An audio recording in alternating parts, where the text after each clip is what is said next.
Welcome also from my side. As you know, we are from, colleague and myself, we're coming from Switzerland. Me, myself, I teach since 4 years at the International University of Hotel Management. We are part of the Laureate network, private institutions all over the world. And my major subjects since 4 years are mainly financial related subjects and human resource management. Also do something about supervision for the bachelor theses at the end. And today it's my pleasure also to be here to teach you a little bit in pricing strategies. We will start a little bit with a small introduction to marketing, okay? And then we will go into pricing, also a bit of segmentation, pricing strategies, branding. We will have some examples. I will share something of my experiences, what I have seen over the years when I was working, for example, after my MBA in finance, I was working for United Parcel Service as a pricing analyst and revenue manager for the German market. Very interesting things happening sometimes. And then I was working in PR marketing for universities. And then since 4 years, as you know, I'm lecturing these things. I would be very happy if you participate to the full, don't hesitate, okay? I'm not biting you, even though my name is Wolf, yeah? Don't worry. Also, I would also like you to share some of your experiences, okay? I will also embed some of the examples I've seen over the years. I will embed some examples I've seen, for example, in Latvia, you know, for example, Stockmann, how do you call that, crazy days. It's also about pricing, okay? Mobile phones, also about pricing. Also, my colleague and myself, we had a little bit of an issue coming over from Switzerland to Riga with the airplanes. One was cancelled, one was delayed, then we was flying to Vilnius, and etc., etc. We will come back to that as well. 2-day trip, 3 countries, now 4 countries in 2 days, was very interesting. Also, we can relate that to prices. The hotel where we stay, we can also relate that to prices. For example, this morning I got a very nice umbrella because it was raining. And they asked me, okay, if you don't bring it back, we will charge you 10 lats. Okay? So also pricing, because I was so desperate to get an umbrella, okay? So you know, when it's raining, prices go up, etc., etc., okay? If you have questions, ask. You don't have to raise your hand and wait. Maybe I don't see that, okay? Just talk, okay? I'm not biting you. Okay. The product, small differentiation. You know, we have consumer products, and on the other hand, we have industrial goods, okay, very, very simple, okay, so I thought a little bit of marketing in the beginning might be interesting, just as a small review. Do you know that already a little bit, about products and marketing mix, 4 Ps, 7 Ps, 24 Ps? Good. Okay, consumer products are usually classified according to how consumers buy them, okay, according to convenience, as I said, shopping, specialty products, also according to the demand, and also according to the supply, okay? For example, I was at Stockmann, crazy days yesterday morning. I was quite surprised that you could all hardly enter everything, okay? Why is everybody going to Stockmann these days? I don't find it that cheap. Is it cheaper? It's cheaper than every day. Sorry? It's cheaper than every day. It's cheaper than every day, but it's not that much cheaper that you say, okay, everybody has to run there. But why are the people coming there? There are some stuff that you can't buy in any other shops. For example, what else? If you see the colors, if you see the advertisement, everybody's running around with these yellow bags, they have music, they have tents in the beginning, in front of the shopping centers. This is also why people are attracted towards that. Everybody wants to have their share, everybody wants to get something cheaper, don't we? Okay? You don't want to pay everything for the full price. We are hunting for discounts, we are hunting for cheap prices. Okay? And industrial goods, as you can see, it's more about the materials, parts, capital items, supplies and services which are produced. Okay? For example, when you stay at this nice hotel where I stay, I don't tell you where. Why is that industrial good when we talk about a service? Does it make sense for you? Is it if you have a service, for example, a hotel room, you're providing services to the customers, you tell them, okay, we have these wonderful room opportunities, is that industrial good for you? Of course not. Okay, it's a service. But we talk about the production for the desired consumption of the customers.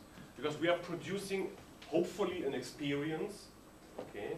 We say in hospitality management, for example, we say when the guest or the customers, when they go home after the stay, if they leave the hotel, if they have a smile on their face, then they are happy. And then we know that we delivered something good. And then they have a service experience. Okay? But to have this service experience, you see that many, many people are involved in the whole process. You have to have the building, you have to have the sales and marketing, you have the reservations, you have the front office checking the customers in, maybe a concierge bringing the guest up to the room. All this together, there are lots of people involved to create the service, and you can also, for example, have the similar experience when you, for example, have a car. There are many, many people involved in putting all these parts together, and at the end of the production line, we have a car coming out. All right? Next one. Product continues. Just a little bit about the classification of consumer goods, because I think this is the most interesting ones. We have convenience goods, shopping goods, specialty goods, and unsought goods. Okay? What are, I mean, the first three are quite self-explanatory. The last one, unsought goods. What's that? For example, convenience goods, something you need to have your life more convenient. Shopping goods, what you need, for example, for daily life. Specialty products. Do we need, for example, a mobile phone? Who has a mobile phone in this room?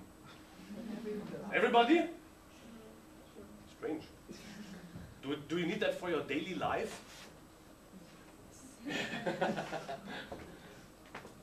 How old are you, if I may ask? 20, 21, 22? 24, 25? Can you imagine? Well, for example, when did you get your first mobile phone? When you were 14, 15? 8? 7? Okay, to tell. I'm not that much older than you, but a little bit older than you. When I was 8, there was no mobile phone.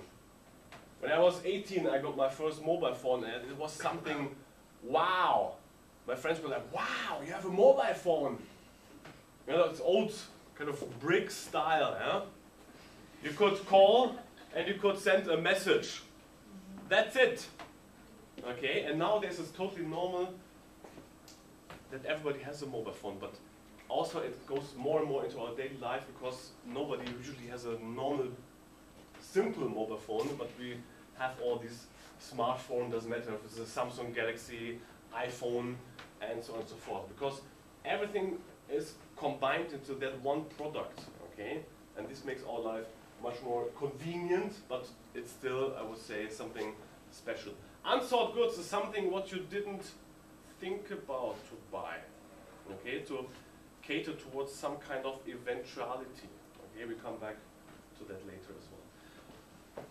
For example, if you have, we talk also later a bit about product bundling. Okay, for example, if you buy a camera, there's also some. Do you still buy cameras? No, you have a mobile phone. Okay. You have to have a. You don't have to buy everything. Okay. But on the other hand, if you, for example, let's say you buy a mobile phone, you buy a camera, there are also some products you need for it. You might need a charger, an additional one. You might need a bag for that. Okay, and then we can say these are product bundlings, and then you can also cater towards something which you didn't look at. All right. Next one.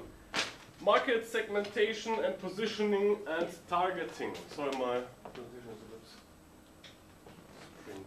Doesn't matter. What is market segmentation? And how does it relate to pricing? Any idea?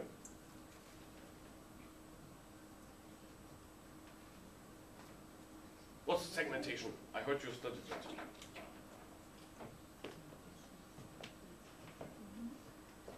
For example, if I see your group here, your class here, as one segment, will I be correct? How can we segment the market? Geographically, I might be correct that you are one segment because you all live in Riga, right? You all speak Latvian. Some of you might speak Russian, some of you might speak English, some of you might speak German, okay? You see, so we can classify a little bit. Geographically, also behavior-wise. Gender. Okay, I can see that there's not only one gender in here, okay? You can see many, many things. So, market segmentation, why is it important for pricing? Sorry? The target audience. For example, you girls might eventually spend a little bit more for shampoo than I would do. You want a fancy, nice bottle saying your most shiny hair makes it so soft, okay? And I just go to the supermarket and say, I want shampoo, okay? So you have different perception also about the products. On the other hand, if I want to go to buy a car, I would say I want to have a car which has a special, I want it black and shiny, I want to have nice rims, nice tires, a bit lower, a bit more fancy inside with a nice music system and air condition and something else. And some girls might say, I just want a car, pink color. Okay? You see, it's totally different. Okay, I'm exaggerating. Yeah, don't worry. I know that you also have some preferences, like, for example, seat heating for winter, so it's not that cold. Okay, but you see, different needs, different consumer products. Okay. So when we segmented the market, little segments. Okay. Then we try to target the market. How do we target it? So you want to get close to the customer. How do you get close to the customer? You have to make yourself attractive. No? You have to make some, what do you say, marketing. You have to make some advertisements. What else do you have to do? Make some research also. Of course, you make your research. How do people want to react? How do you want to attract them? What do they actually need? Can you also create needs for the customers? For example, who's very, very good in creating our customer needs, I would say, is Apple. Okay? I read in the newspaper when they launched the iPad. Okay, iPhone is also something flashy and funny and it's quite nice. Then they launched the iPad. What can the iPad do?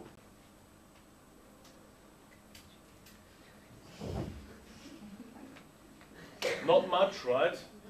Who has an iPad? Or something similar, a tablet PC.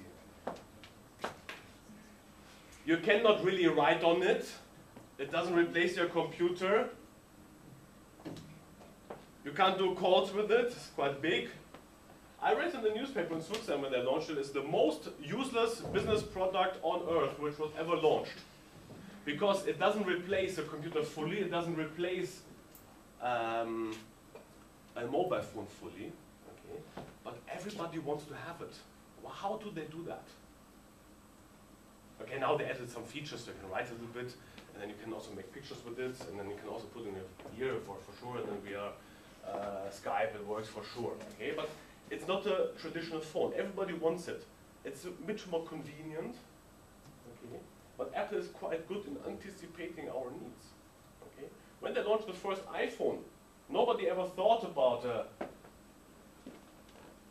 more mobile phone which is like replacing the mobile phone, but also you can have internet functions, you can chat with it. Nobody actually thought about that at that stage. And also not to have buttons anymore, but a touch screen. Okay? This was completely new. And now everybody wanted that.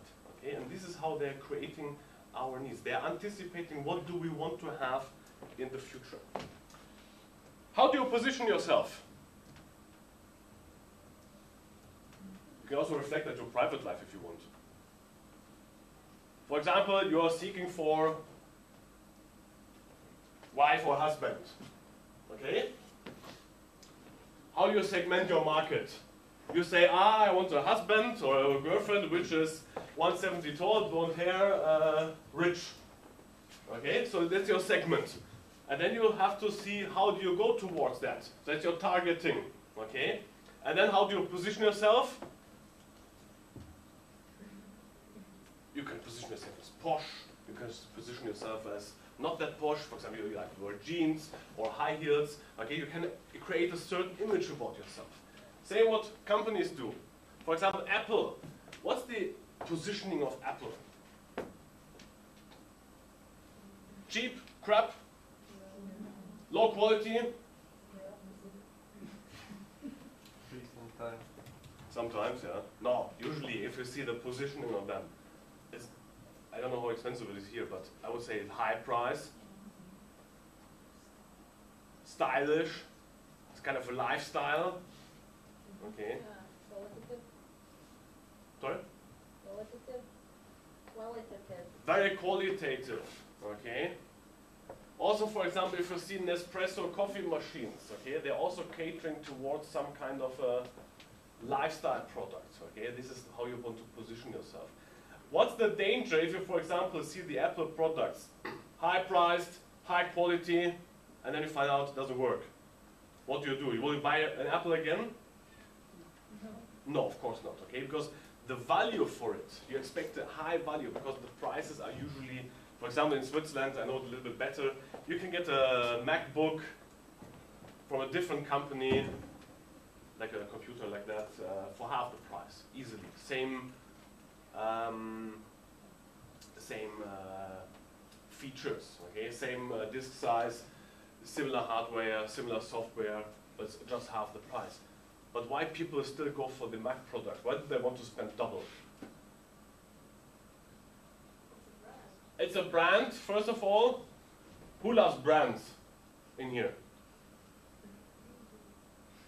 No one? Everyone likes it, of course. Okay. Then there are normal brands, expensive brands. Okay.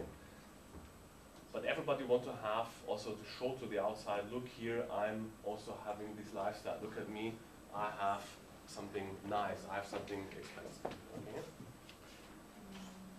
Good. You see, I don't like slides, yeah? Don't mind. Market segmentation. As we said, identify bases for segmenting the market. Okay, you have behavioral segmentation, geographic segmentation. Okay, also don't forget that you can also segment the customers into income. Okay, because for example, it doesn't make sense if you want to. For example, you want to sell a Prada bag or something else, but it's very, very high expensive. If you cater towards the wrong audience, then of course you will not sell anything anymore. Then we go to market targeting. Okay, how to make yourself a little bit more attractive. Okay, you select the target segments which you want to cater. Okay, so the target marketing comes from the segmentation, and then we also have the marketing positioning, and then we move also towards the pricing levels. Very, very important.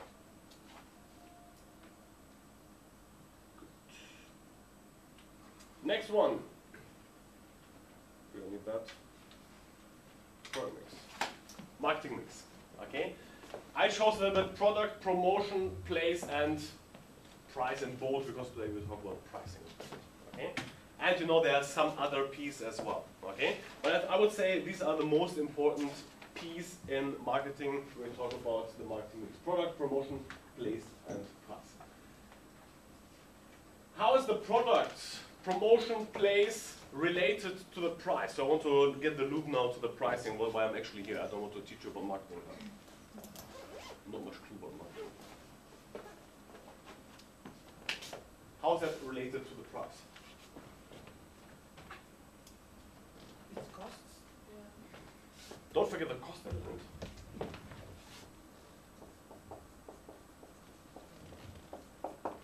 Where would you place the cost element? Product, promotion, place, price? All, definitely. Okay. What else is important for pricing?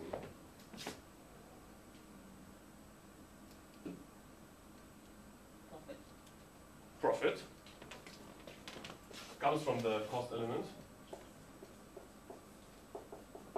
Okay. You will see later as well. you can also position your products, or you can price your products knowing that you will not earn anything, that you will go even in a loss in the beginning, okay? So you're not making any profit. Or we can say, a little bit in finance terms, negative profit, okay? It's a profit, but it's a loss actually. Sounds nicer. What else is important in the marketing mix? Something what we call perceived values. Perceived values. Okay.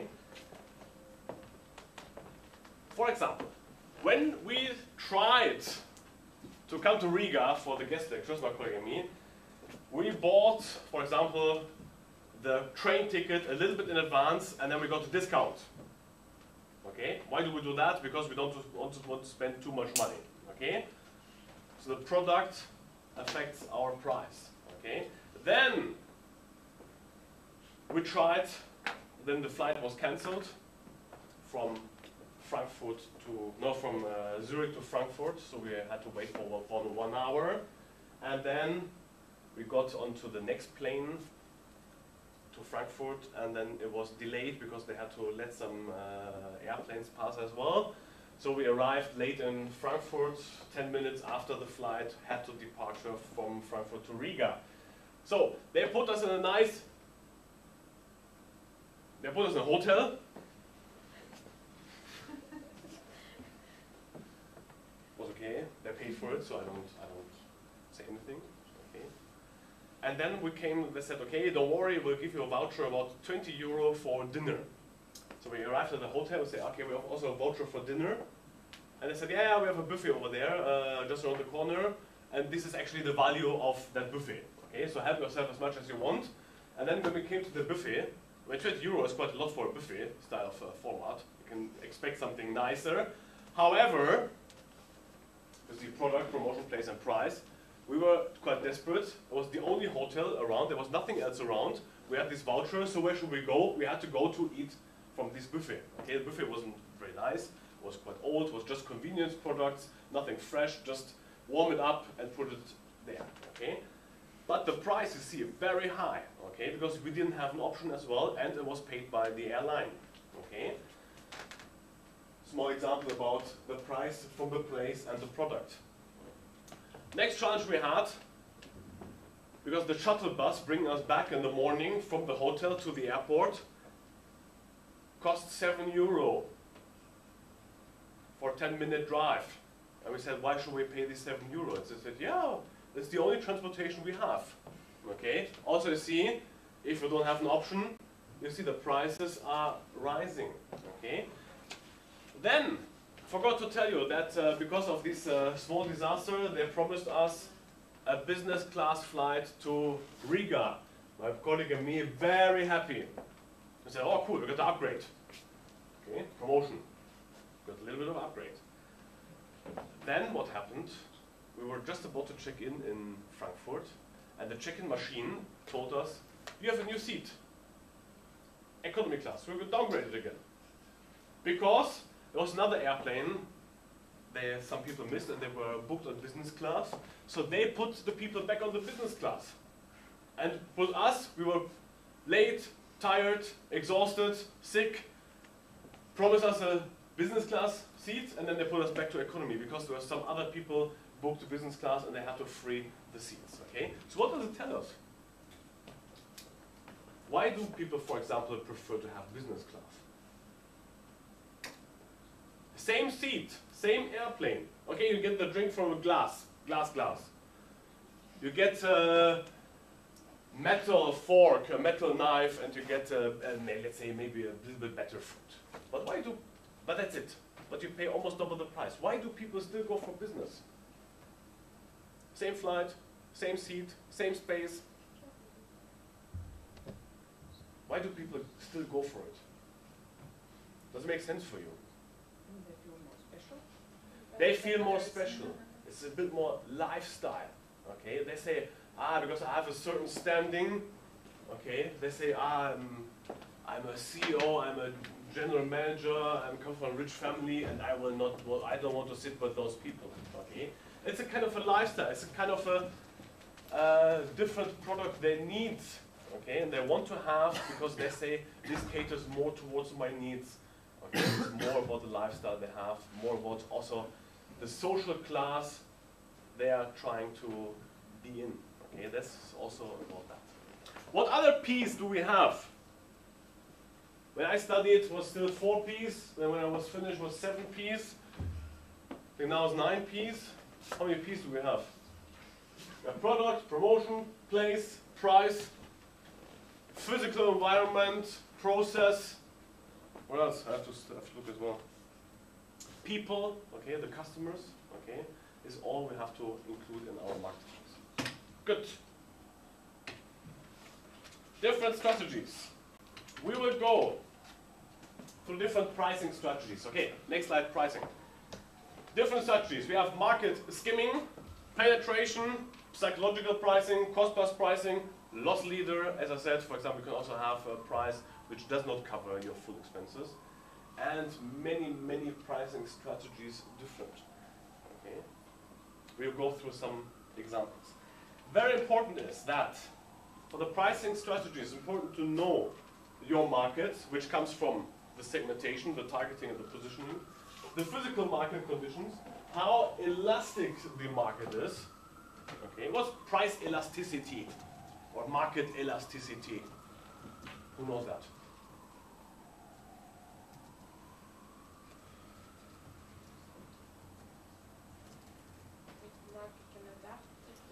How the market adapts to different parameters, how the market adapts to supply, how the market adapts to demand. Okay. Also, for example, how price sensitive people are. Okay, so that also means with elasticity. Also, don't forget about competition. What's the competitor doing? Okay, there's also something what we call competition pricing. You just look what the competitor is doing, and then you can decide. I want to price higher, same, or lower. Okay, it depends which strategy you want to fulfill. Okay? Now, pricing. I found a nice small definition in one sentence. Putting a value on the product or service. Clear, isn't it? But now we have to find out which value we want to put on the product or the service. Which price should it have? Can also be additional value for it. For example, economy class, business class, same flight, but we add a little bit of value. Metal fork, glass, okay, not the plastic ware, but maybe some China ware, okay, looks a little bit nicer. So we add a little bit of value. They also can enter earlier, so they feel a bit more special, and then we can charge the higher prices, okay? Does it make sense for you? The more value, the higher the price. This is what we are trying to achieve, okay? But then we have to find the right customers, okay? Come back to Stockmann. People are running like crazy. Looks like me yesterday, I saw a whole Riga in Stockmann. Everybody was there, except poor students who had to sit in the classes. Okay, sorry for you. Why are the people running there? Is it an increased value? Yes. Okay. Because everybody wants to get the cheap product. Everybody wants to get the discount. Maybe there's something more special. Okay.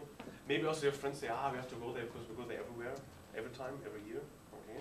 This is also about that. Okay. Factors.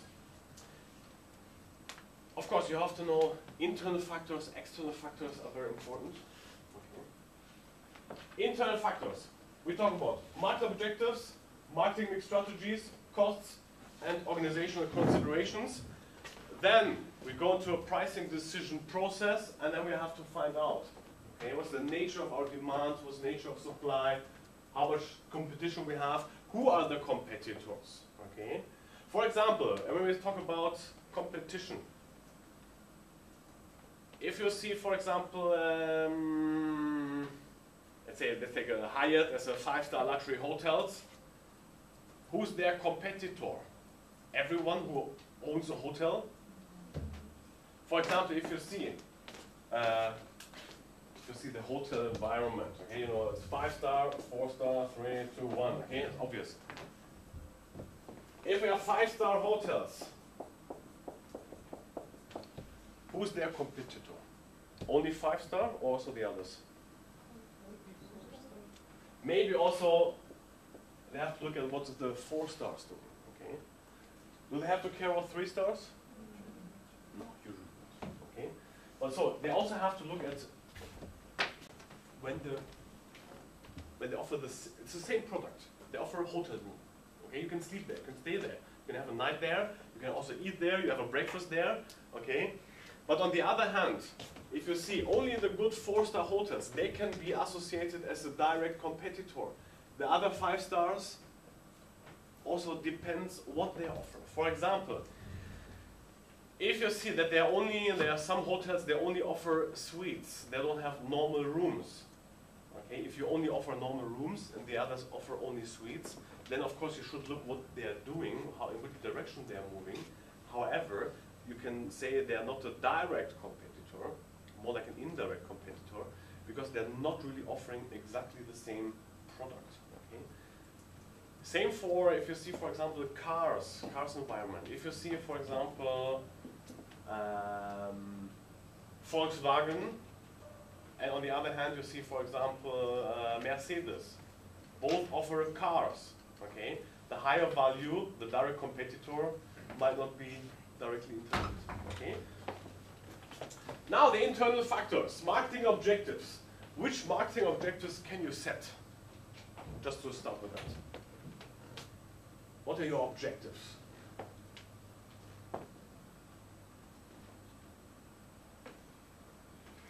Increase the profit. Increase the profit. Let the product enter the market. Market share. The market share you want to have. You want to identify who should be your customers. Okay. So you have to come up with your marketing strategy and your marketing mix strategy. For example, just had a quick check before the class with Christine. The funny thing is, I'm about, I know that in Latvia, with the mobile phones, almost works the same as, for example, in Switzerland. 2 years ago, I bought an iPhone for, I think, 50 francs, including a 2 years contract. Okay, so I said, okay, if you take this 2 years contract, you can have this iPhone for 50 francs. We don't care. Okay, so I was quite happy because I didn't have to pay that much for that. Okay, so I got this iPhone with the contract, so I can call. I'm happy about that. Now, my contract is about to run out, so they sent me an email. You can have your great offer soon. Would you be interested in the new iPhone 5S?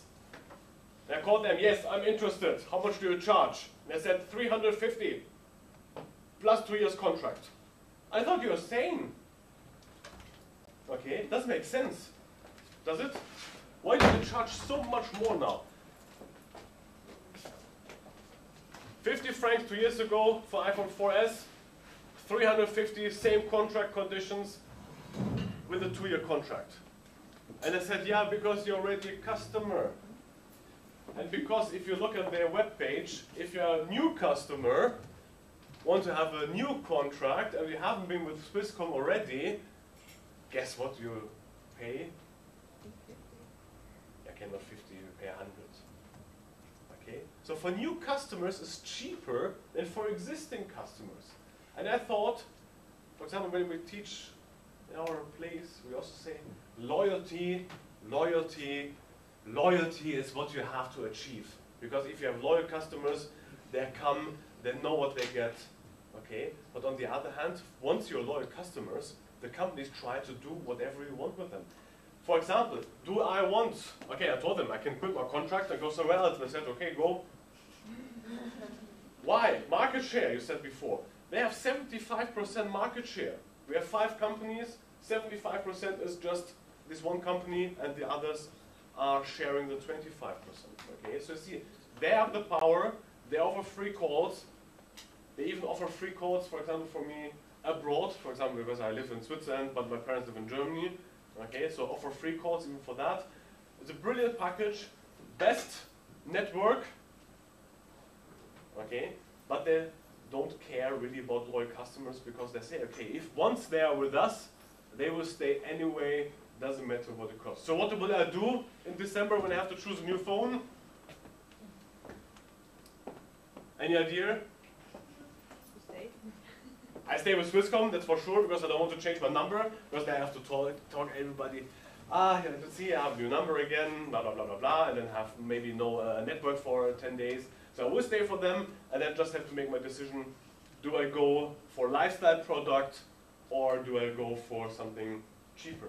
Okay, just to have a 2 years contract, and they charge you that high price, I was very, very, very problematic. Costs. Can you anticipate already your costs?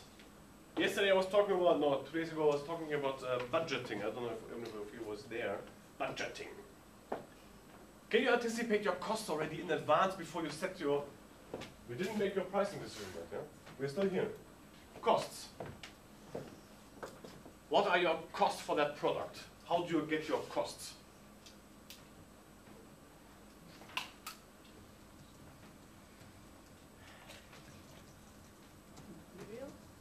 Materials used. Salaries. Rent. Taxes. Rent. Rent eventually. So everything you need to produce that product. Okay, so your production cost. Okay. Then you have promotion cost, marketing cost, PR is inside. Rent, the delivery, maybe commissions, maybe bonuses, maybe you have a retailing company where you have to also pay some money towards, okay? And then you have a total package, that's your budget eventually, okay, your cost budget or your promotional budget, okay? What happens next? For example, when I had to do my first budget after studies, I was quite surprised that I actually needed what I studied. Okay, you study and study and study. Then you study about the 4 Ps, about market segmentation, about pricing, about revenue management, about budgeting, and you think, okay, that's nice, sounds good, but for sure we'll never need that in reality. And then I was working for a company, and then my boss asked me, Wolf, can you please do our budget, our marketing and PR budget for next year? And I was like, whoa, I have to do something what I studied. I was quite happy. So don't worry, it will come. Sooner or later, you have to adapt what you studied. And then he told me, can you please do that? I was doing the budget as nice as possible because my previous lecturer told me in university, in budgeting, he told me, Wolf, always remember my words, the budget has to look sexy. And I thought, whatever. I had no idea what he meant. Okay? How can a budget look? No idea. I was preparing that budget, or costs and organizational structures. I had every eventuality inside, and I told him, okay, I plan these activities, that activities, we will go here, we have to book some hotels, we have to fly somewhere, we will invite some people, and we have to cater for them. And also some guests are coming, we need some hotels for them, and promotion activities, we need some bags, some brochures, some pens. Everything was inside it, and I said, this is my final budget. And he said, oh, you're crazy. We cannot spend so much. So I wanted to spend 400,000 for 1 year. Wasn't that much. And he told me, we can only spend 250,000. And then I remembered the words from my previous lecture, the budget has to look sexy. Because it doesn't matter what you actually want, what you want. What matters is what the company wants, okay? Then you have to see, for example, if your cost, you have your marketing objectives, production prices, you have all your costs involved, then you add everything together and you get an amount X. Either you try to get the cost back from your pricing decision, or you of course have to reduce the costs, okay? According to what can you spend, how much expenses are allowed, okay? Don't forget that, okay? And I hope you remember my words when you do a budget in, I don't know, 1 or 2 years or 3 years, how it has to look, okay? Nice. Has to match. And it has to, no, I'm not joking, it has to match the requirements of the company and also the market demands how much you actually can spend. External factors, can you influence them? Nature of the market, can you change that? Very hard. Can you change the demand? Apple can, sometimes. Okay. Everybody wants it. Everyone wants to have these products. Everyone wants to get an iPhone. Do you know that, for example, in Switzerland, the market share for iPhones is approximately 40 to 45%. So that means almost half of the Swiss people have an iPhone, okay, because everybody wants it, okay. Also, for example, Nespresso coffee machines with these capsules at the Lake Geneva region where we come from, they have a market share of 75%, okay. So that means so 3 out of 4 households have a Nespresso coffee machine, okay. Why they're so strong at the Lake Geneva region? Coming back to positioning and targeting. Who lives there? Rich people. Very rich people, okay. That's the thing. Extremely, honestly, at that region, they're rich people because there are a lot of multinational companies bringing their CEOs over, bringing their management staff over, therefore paying very high salaries, okay, so that people have a lot of money to spend, okay, and this is what they could do, okay. They said, okay, high product quality, high value, it looks very chic, okay, and that's why the people go for it, okay. So it can change a little bit. Competition, what's the competition doing? Okay, how do you find out what your competitors are doing? What are they working on?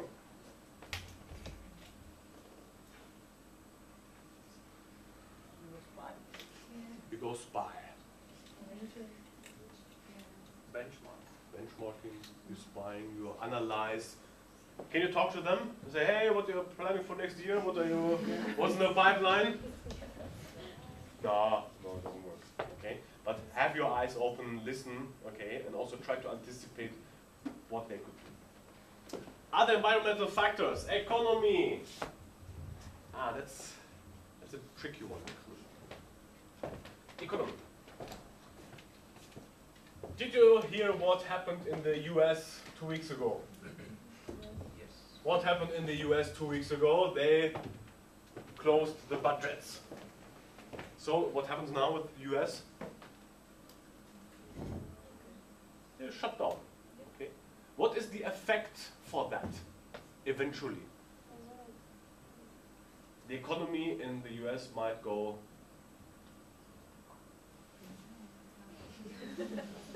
down.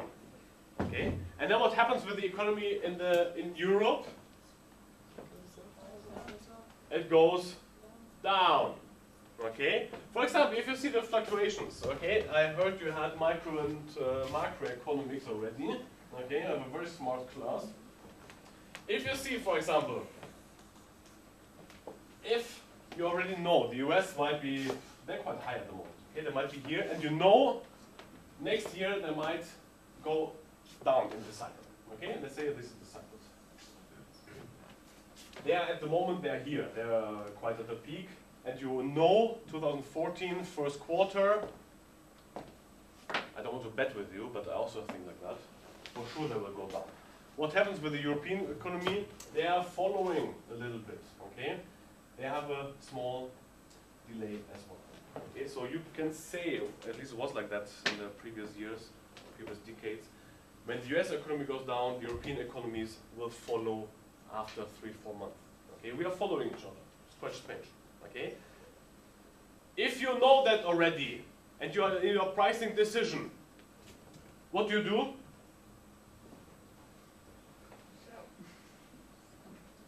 have to make the best out of it, and you have to have a plan B if, for example, the economy goes down. But also depends which products you have. Okay? Which products are highly sensitive for the economical situations? Luxury goods, but then you can also argue, okay, those people who can afford the luxury goods, they don't care about that anyway. They have the money anyway. But luxury products, they have problems. I agree. Automotive industry, very huge problems. Tourism, huge problems. Okay? Because, for example, if you are running into an economical recession, what are you stopping first? What are you stopping to spend for?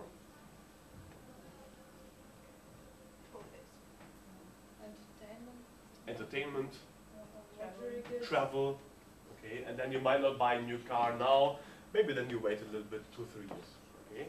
This is what happens normally. Okay, it's normal consumer behavior, okay? If you are uncertain about what happens in the future, You don't want to have a huge investment because you're just happy to still keep the job. You remember 2008, 2009, what happened in the world? Also, economic downturn. People spend less because they want to save money for an eventual downturn when they have less money. Okay, so economical situation is very, very, very, very high.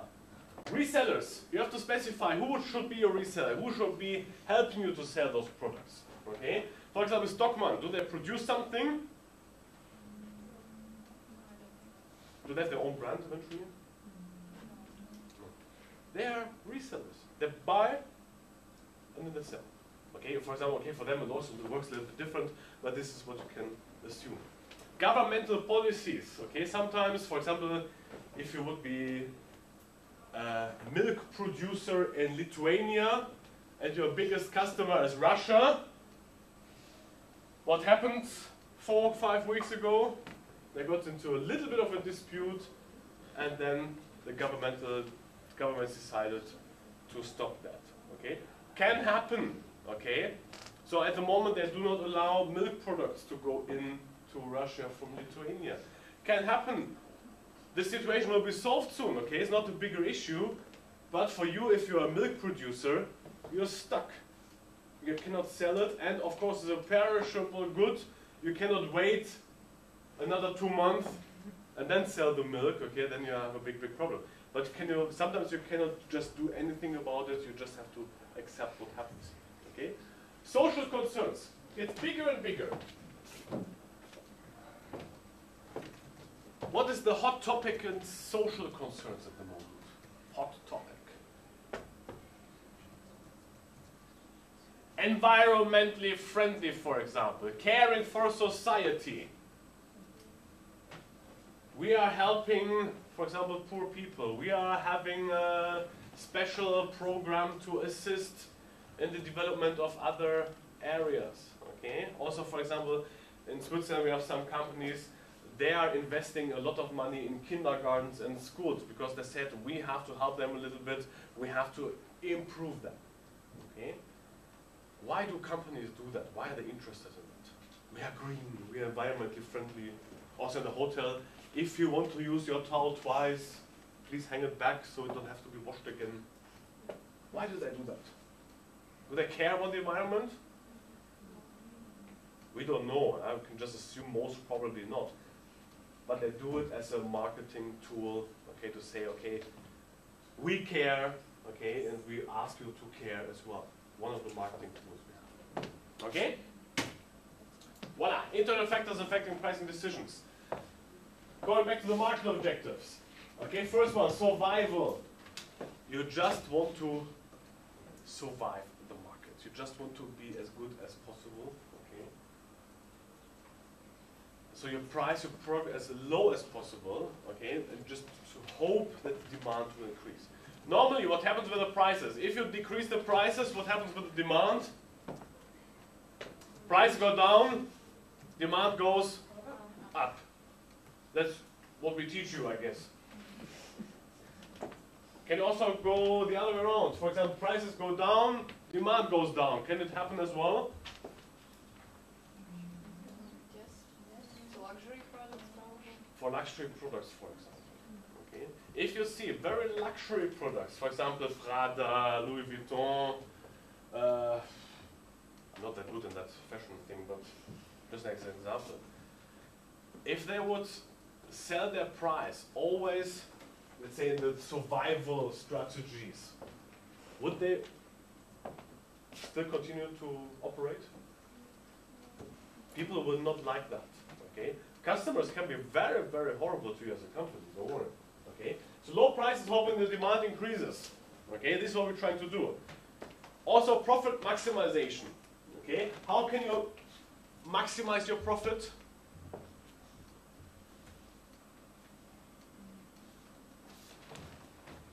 Have your cost and your expenses also under control. Okay? The lower your expenses, the higher the margin, the higher the profits. Okay? Product bundlings, we will see that later. Then market share leadership. Okay? This is one strategy you can do. You enter the market very aggressively, very high, very low prices, and you try to achieve market leadership. And then if you're a market leader, then you can start to change things around. Then you can start also to increase your prices slower and slower. Same example as we had with Swisscom before, mobile phone company in Switzerland. They got me with a cheap price, and now I have the problem that I have to pay higher than everybody who would come new. Okay? They totally fooled me in here. Huh? Then we have product quality leadership. Okay, we can also do it in terms of quality, leadership in the quality, to say, okay, we are the best. Okay, buy our product. Any questions? So one example, hotels, Four Seasons. Can you see this picture? Can you see that, everybody? Okay. If we didn't give you a bed this comfortable, how would we sleep at night? That's the slogan. Okay? You see extremely nice, traditional, but old style, huge bed, huge pillows. It looks absolutely amazing and soft. Okay? So what are they trying to achieve?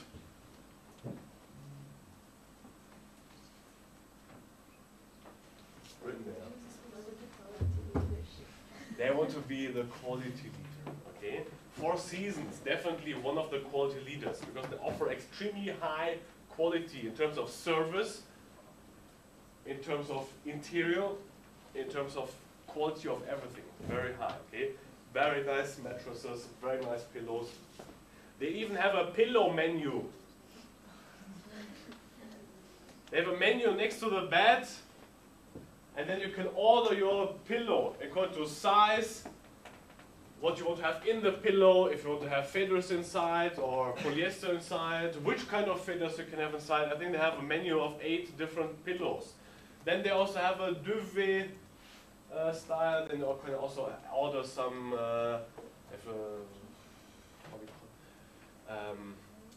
something to smell nicer in the room, these special candles. They have a candle menu, you can bring it up to you. Then they have these 24/7 services, okay? So they try to be qualitative as high as possible, okay? They do everything for you if you want, okay? You just have to call them and they try to make everything possible, okay? And this is their market strategy, quality leader, definitely, okay? And then also when we say here, a bed this comfortable, how would we sleep at night, okay? So they tell you, okay, if you cannot sleep well, then we cannot sleep well as well. Okay? Also, for example, if you see Ritz-Carlton hotels, they're always pushing to the people. We are ladies and gentlemen, serving ladies and gentlemen.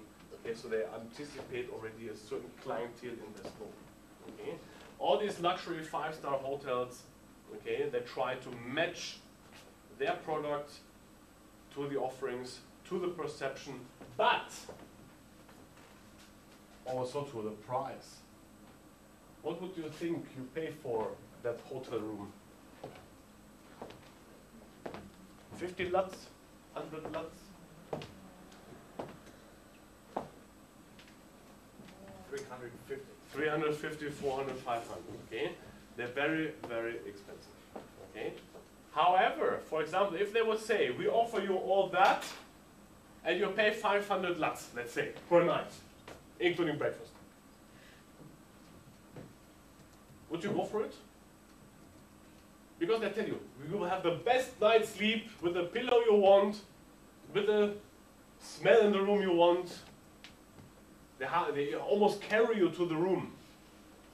Do I need this? Ah, it's a good question. Do you need that? Yeah. If you decide for yourself, I need that, I want to have this bed, then you go for it. If you say, I want to have all these services because it makes my life much easier, then you go for it. But the price has to absolutely match what is offered. For example, if they would have a very small room, a bed which doesn't look comfortable, and then they charge you the same price. For example, here, we say, okay, they're here. Maybe you'll go for a 1-star hotel or a 2-star.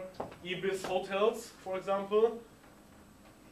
They cannot charge that price because then the offering, the value of the product hotel room, including this lovely nice bed, does not match at all the perception of the customer and does not match the perceived value of a product. Same for breakfast sometimes in hotels. Sorry that I talk about hotels all the time. I also have some other examples later. Now I worked for Hyatt and studied hospitality management. That's why I'm very much. But it gives you good examples. You know when you go for a hotel and have breakfast there, the prices are also very, very high. Okay, let's say, for example, in Switzerland, you easily pay 50 francs for a hotel breakfast. That's approximately 35 lats for breakfast. Okay? And what do you expect? If you pay 35 lats for breakfast, I found it absolutely crazy and out of their minds, yeah, to be honest with you. What do you expect? Anything you can desire. You expect everything, okay? And then you go to that, okay? So it's very, very dangerous for the hotels to offer sometimes breakfast at that high prices, okay? Because you expect a lot. You expect best service, okay? And then you go there, and then eat a croissant, have a coffee and orange juice, and they say, oh, actually I'm full already. So your perceived value is not that high. But to have these standards, everything has to be there, everything has to be perfect, okay? You even expect, for example, that you will get champagne, and so on and so forth, okay? So for hotels, it's a challenge to have that right. Because you could see, for that money, you could have a beautiful dinner, okay? Very beautiful dinner, okay? Very, very dangerous for them to do. Internal factors. Now we go into a little bit the pricing a little bit deeper and try to associate it a little bit better to the marketing mix strategy. Okay, product design, one of the important elements. Like if I go back to that hotel room, you see it has a special design. Okay, they have their logo a little bit here, and then it's all designed, and it looks quite rich, looks quite expensive, okay, looks very valuable, okay, product design.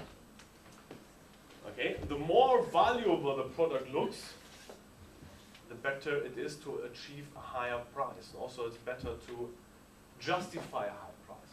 For example, if you see a normal, going back to Apple, if you see a MacBook computer, normal laptop, if you see the design, isn't it quite nice? It is nice, okay? It is metal outside, okay? Aluminium was not plastic, okay? So they try to add as much possible to it as they can, okay? To have the right design for the right product, also for the right price. Distribution, how can you distribute it? What are your distribution channels? Direct and indirect. Direct, indirect. Direct means Person to person. you do it yourself. Okay? Indirect means you have an intermediary. What is an intermediary? Someone in between. Someone in between, exactly. Who is that? Your reseller, your retailer. Okay? Can be an online shop you can sell it to. Okay? So you have people helping you to sell the product. Okay? Promotion. How do you promote it? You make your marketing, you make your public relations, okay? And then non-price positions, okay? You just try to anticipate the lowest distribution as possible. All right? Types of cost factors affecting the pricing decisions. We have fixed costs and variable costs, okay? Fixed costs, overhead costs. How good are you with costs and budgets? I heard you're wonderful. Okay, fixed costs. Executive salaries, why not the other salaries?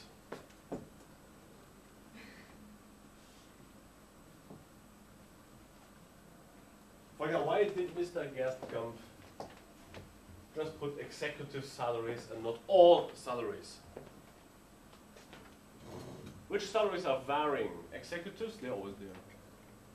And then the other employees producing the product or the service, that might vary because sometimes you have more employees needed, sometimes there's less employees needed, depending on the demand and the supply side. Okay, rent is also in that. Variable costs. Usually I could also say cost of sales, okay? Costs that do vary directly with the production, okay? Raw materials. So you have to, for example, if you want to produce a product, you have the raw materials, you have the direct labor cost, okay? So people directly touch it in there. When you offer a product or a service, in the service, what is the variable cost in there? If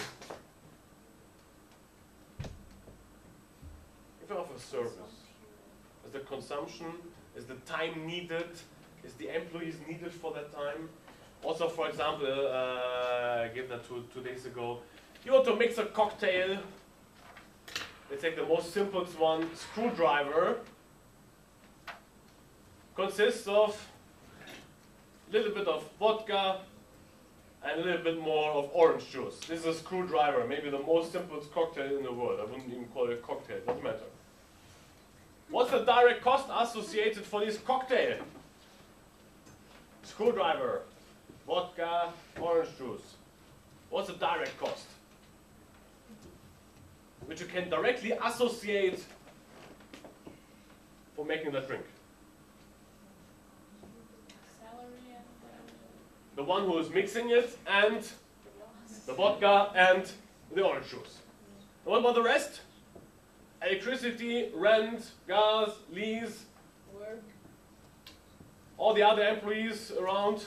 Can you associate that? New furniture, new chairs. Can you associate that for one screwdriver?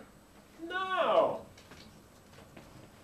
They go usually a little bit lower. When you see the income statement, you have revenue minus cost of sales. Okay, very simplified, gross margin, and then you have the other expenses. Okay, because that just doesn't make sense.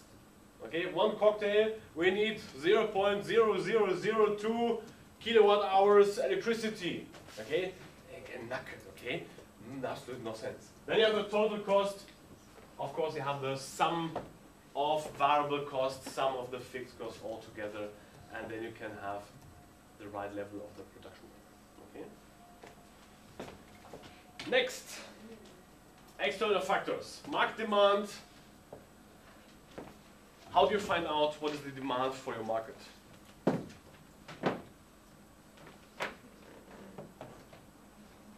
Survey. You have to do a survey. How do you do the survey? Which methods do you have? Surveys. Interviews. You do interviews, you can do questionnaires, you can do observation, you can talk to the people. Okay, many things. Okay. Also, don't forget, you can also get easily some charts, some graphs, some information from the government. Okay. For example, if you want to have something about travel industry, you can just go to Smith Travel Research and you get all the market data, all tourist arrivals, in percent, in numbers, per month, per nationality, per income even. Okay, you can get a segmented overview, okay, and then you can anticipate also your demand for the next year. Okay. Competitors' costs, prices and offers, definitely open your eyes. Okay. Is it allowed to call your competitor and say, I would like to make this price 20% cheaper next week, can we do the same?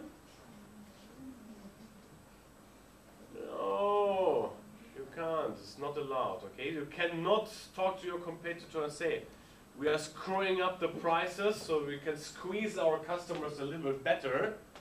Okay, for example, they just found out that in Germany there was a meat cartel.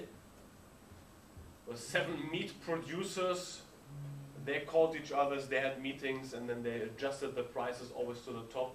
Okay, so I found out that actually poor German customers had to pay 20% more for the meat than it actually had to. Okay, and now for sure they will get some nice letters from the government. Okay, so be careful with that. Okay, but try to find out how they're pricing the strategies, how they're pricing the products, which offers do they have? Do they have special offers? Okay, that's for that. Okay.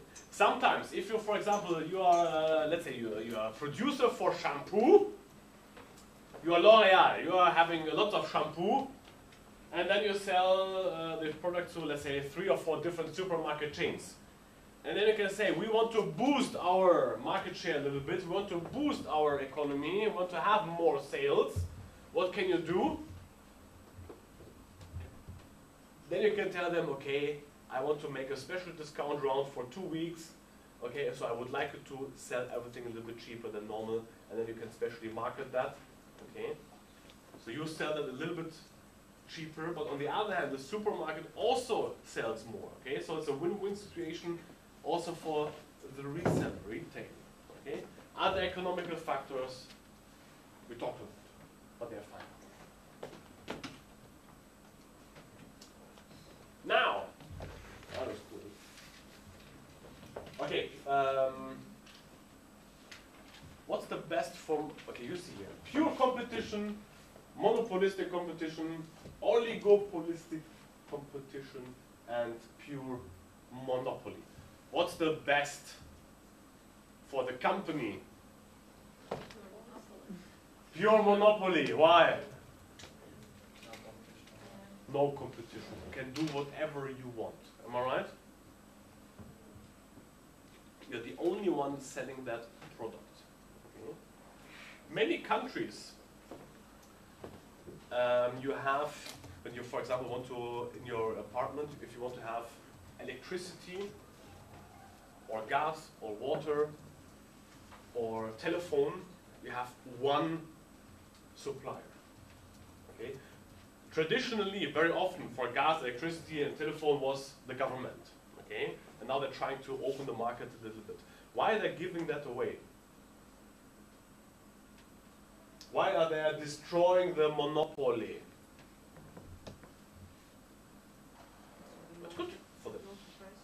Sorry? For the market.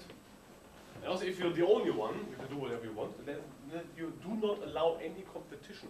So for the economy, for the country, is also bad. Okay? If you open the markets, then of course, you will allow competition, you will allow other companies to come, you will allow also to have more employees working. Okay? You have more people coming into employment. Okay? For example, if I say that Swisscom has 75% market share in the Swiss mobile phone market, how would you call that?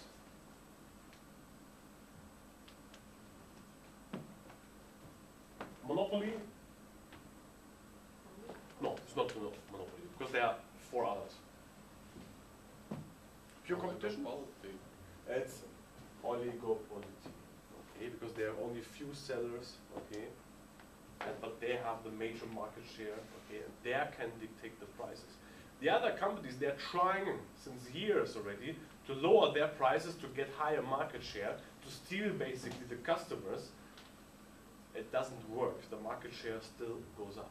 Okay, and that's also a danger for the customers because they are usually, you can say, they're paying a little bit more than the others. Okay. What's the best situation for any customer? What do you prefer? Monopoly? No. So we said the best for the company is pure monopoly, but the best for the customer, you could say, is pure competition. Because then you can say, if they're competing a lot, then the price for you or the value for you might be higher. Okay? Demand curve. Okay, you see on the left side, P1, P2 is the price, and then at the bottom, so it's a bit cut, quantity demanded per period. Okay, for example, if you have, that's a normal curve, yeah? Lower price, you can say you have the quantity. Or if you have the, for example, if you have that price, you can sell that quantity. If you increase the price, usually what happens? You're selling less. If you are lowering the price, you can say you are selling more. Okay, so depending on the price, also the quantity of sales changes. Normally, the higher the price, the lower the quantity. The lower the price, the higher the quantity. Okay? However, if you see the price elasticity and demand, okay, if you have an inelastic economic situation, okay, you have low price, high quantity, but also on the other hand, for example, you increase the price, then the quantity automatically goes down. Okay? For example, if you have an elastic demand, inelastic, okay, elastic. If you have a price 1, you have very high quantity, and if you increase it just, let's say, by the same, okay, then you see what happens in the quantity is far less than, for example, in an inelastic demand. Okay. Why is it changing so much?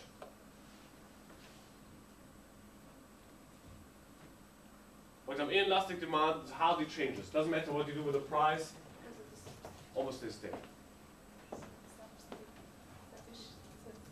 Substitutes. Sorry? Substitutes. Substitutes. Okay, one thing. What else can happen? Maybe you can't live without the product. You can't live without the product. Okay, this might also be a reason.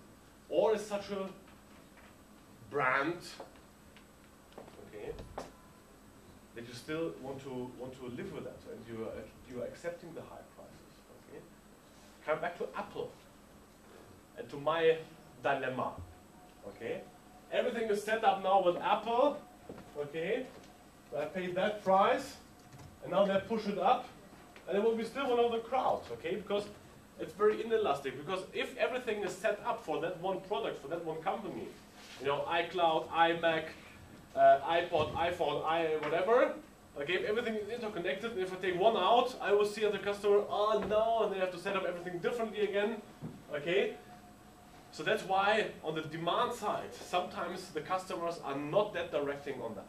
Okay, for example, if you're not that attached to that brand, for example, if you say they increase the price, I don't buy that anymore, that can happen. Do we have a break sometime?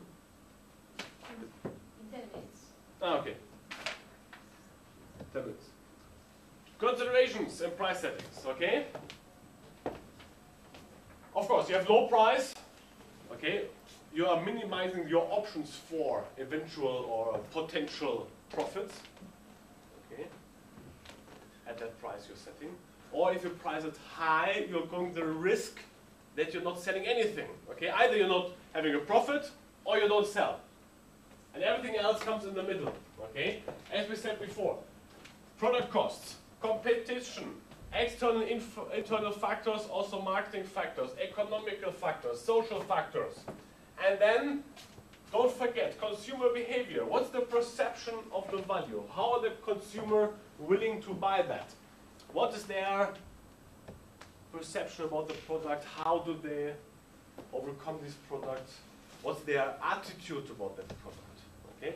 You know, the consumer decision process, very complex. Okay? From the first time they heard about the product until the actual purchase, very long process. You know that about you as well, I guess. If you want to buy something, which stages do you usually go through? Also about perceptions, values. How do you buy something? You see something and say, okay, I take it.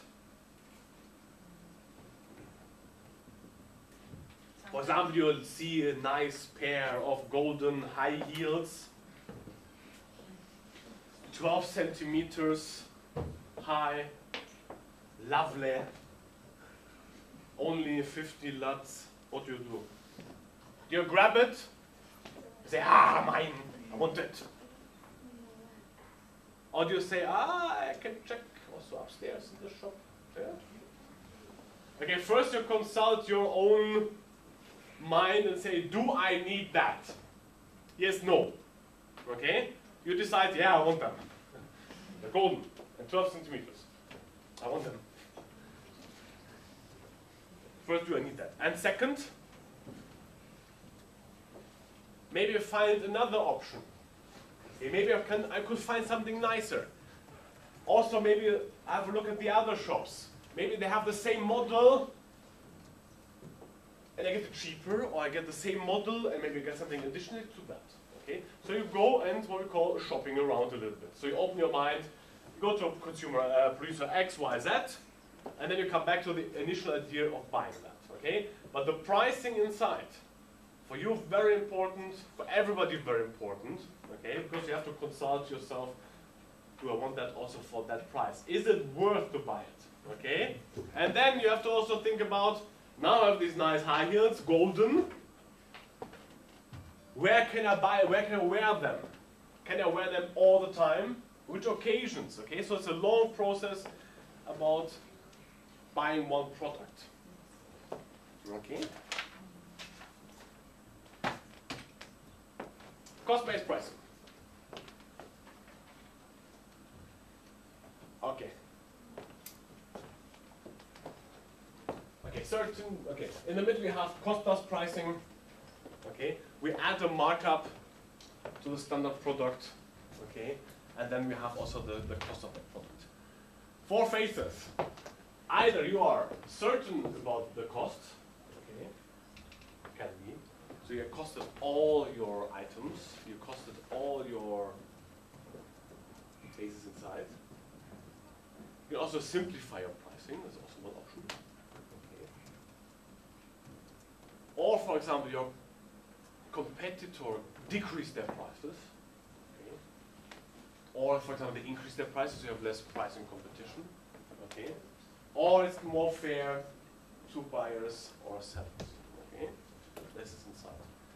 This is more or less what we say one of the simplest pricing methods. Okay, cost-based pricing. You have your cost, and then you just identify how much profit you want to make, and then this is the costing. Okay, and everything else more or less ignored.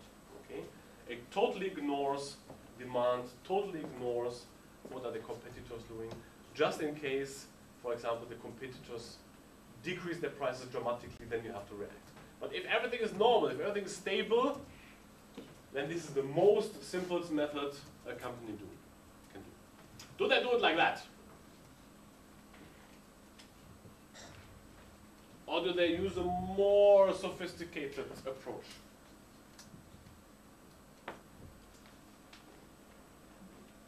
I give an example. When I was the revenue manager for UPS in Germany, you know that, for example, United Parcel Service, they only want to have business-to-business customers. Okay, they don't want to have really private people because they say it's too complicated, too much time involved, because then they're not at home and then they have to come back, and then you have to bring it back to the center, and then you have to have other people there. So they say it's too complicated. So they want to only business-to-business. They have a brochure where you can say, okay, according to the service you want. Normal service, let's say it takes 2 days. You can also have express, then before 12 o'clock, and you can have express, for example, before 10 o'clock delivery to the customers within 1 day. You have a huge service list.